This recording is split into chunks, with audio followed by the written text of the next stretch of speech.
It happened inside the Walmart on 62 in Canton, in a small loss prevention office near the front of the store.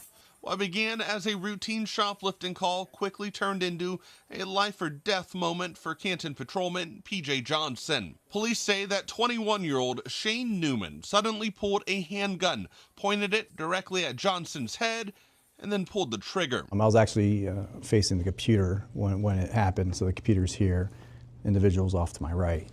So once Conrad yells and I can look up, that's when I saw the firearm. By the grace of God, the gun didn't fire. Just moments earlier, Johnson says that he didn't even expect to arrest anyone. He told me that he was likely going to issue a summons and let Newman and the woman that he was with leave the store. You didn't do anything crazy, did you? You should be using a self charge. I think I say that in the video, when he says, am I going to jail? I tell him, not unless there's something crazy that happens. And well, then he did that, so. But yeah, he would have been probably released. Instead, the situation escalated instantly. As Newman tried again, Walmart loss prevention associate Conrad Piro rushed forward and grabbed him. Johnson joined in and then wrestled him to the ground. Thankfully, no one was injured. The city of Canton and the police department later honored Piro for what they called a life-saving act of heroism. He racked it. He pulled the trigger with the racket. Conrad came over because I got up and I was like this. Conrad's on me, get off of him. But then the kid gave up. The fact that I could rely on Conrad to be there to assist and, save my life basically.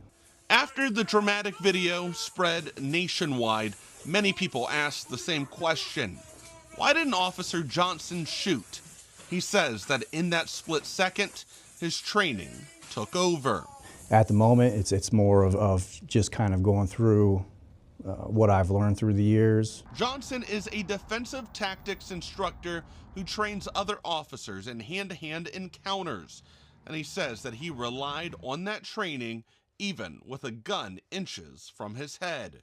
Still, he admits that many officers in that situation could have acted differently, and some would have even been justified in using deadly force. With my training, everything starts to slow down once you kind of get used to that kind of environment. Once everything kind of slowed down and I was able to see that the suspect was disarmed, I was able to go hands-on versus higher force. After the arrest of Newman, Johnson says the emotional impact didn't end when the handcuffs went on. The department provided mental health support and even took a few days off of work to process what had happened. We had talked about, mental health for officers involved in this kind of stuff, and our chief is really big on making sure that happens through major incidents. So, I was able to get a few days off to kind of, think about things, see how I'm doing. And the chief, after those 3 or 4 days that I had off, had asked me if I'm good and if I need more time, which I felt, good enough to come back and work. But, part of it is also going and talking to somebody just to make sure that, we're good to go. I mean, it's attempted murder. It is attempted murder. He would have got me. Newman now faces charges including attempted murder and felonious assault on a police officer. Again, he was just going to leave with a piece of paper, but now he's facing attempted murder charges. For Johnson, he says that the incident changed his perspective, and he's grateful to still be doing the job that he loves. It wasn't until you actually watched the video that I was able to actually see, I guess, the severity of it more clearly. It was definitely something that once you hear, the clicking of the gun and stuff like that, that's when I realized, it was probably more severe than I initially thought of during the incident. With news that matters to you, I'm Jordan Miller.